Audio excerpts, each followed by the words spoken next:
plus correction 00572 perigee plus 000 5 rahasia kotor NASA yang mungkin belum Anda ketahui. 00764.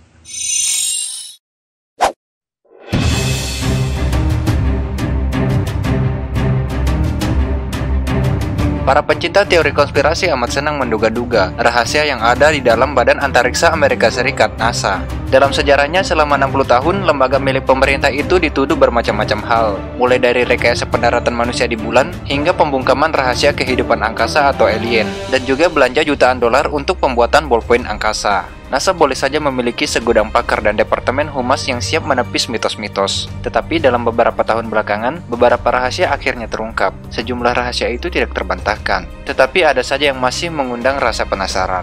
Berikut ini adalah 5 rahasia kotor NASA yang mungkin belum Anda ketahui. Tak sengaja menimpa rekaman asli.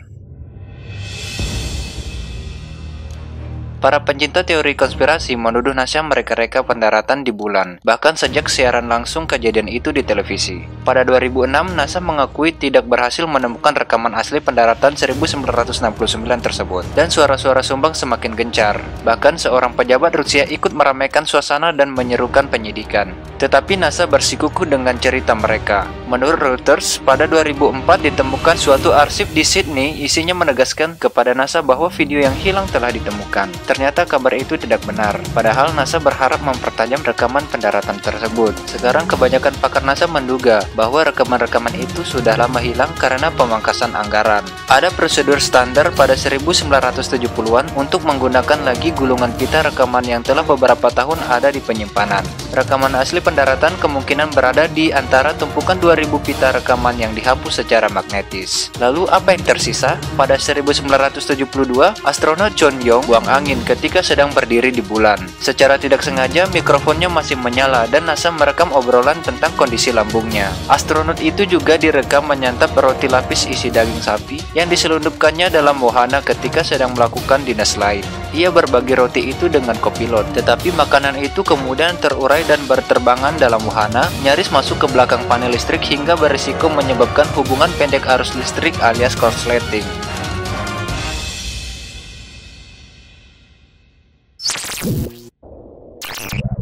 Diam-diam mempekerjakan ilmuwan Nazi.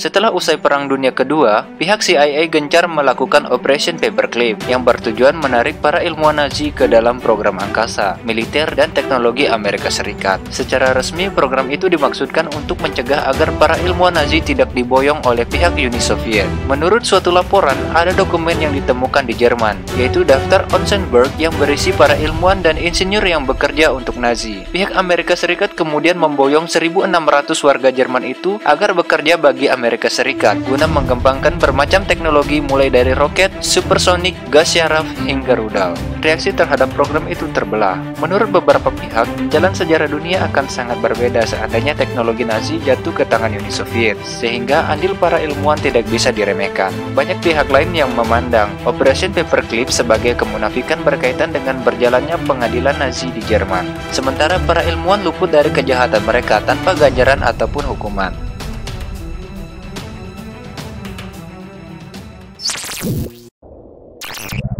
Batuan angkasa untuk hubungan seks.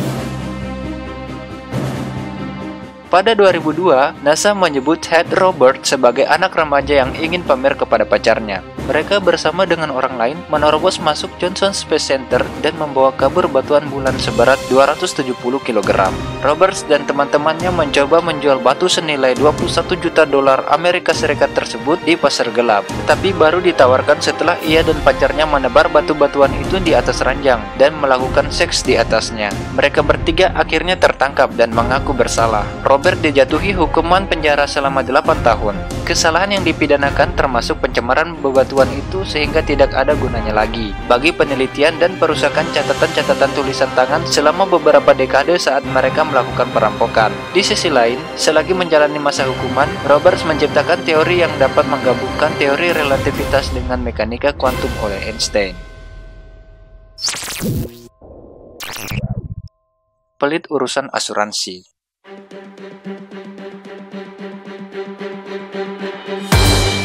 Beberapa bulan menjelang peluncuran legendaris Apollo 11, Neil Armstrong dan rekan-rekannya menandatangani ratusan dokumen. Yang paling terkenal adalah sampul, yaitu amplop yang ditandatangani dan diberi tanggal menurut tanggal-tanggal penting. Ketika NASA pelit dalam urusan polis asuransi jiwa bagi astronot, mereka kemudian mengirim sampul-sampul itu kepada teman dan kerabat agar bisa dijual sekiranya terjadi malapetaka. Tindakan itu bukanlah tak berdasar. Ada sejumlah laporan yang menyebutkan NASA bahkan telah memiliki rencana memutus komunikasi dengan Apollo 11 sekiranya para astronot terjebak di bulan. Presiden Nixon juga telah menuliskan pidato jika hal buruk ini terjadi. Bahkan hingga 2003 pun NASA belum memiliki asuransi khusus bagi para astronot. Ketika pesawat Challenger meledak di tengah penerbangan, keluarga korban hanya menerima asuransi jiwa sesuai standar federal. Sekarang ini dengan semakin gencarnya upaya mengadakan wisata angkasa, beberapa perusahaan swasta menawarkan asuransi yang melindungi petualangan anti gravitasi.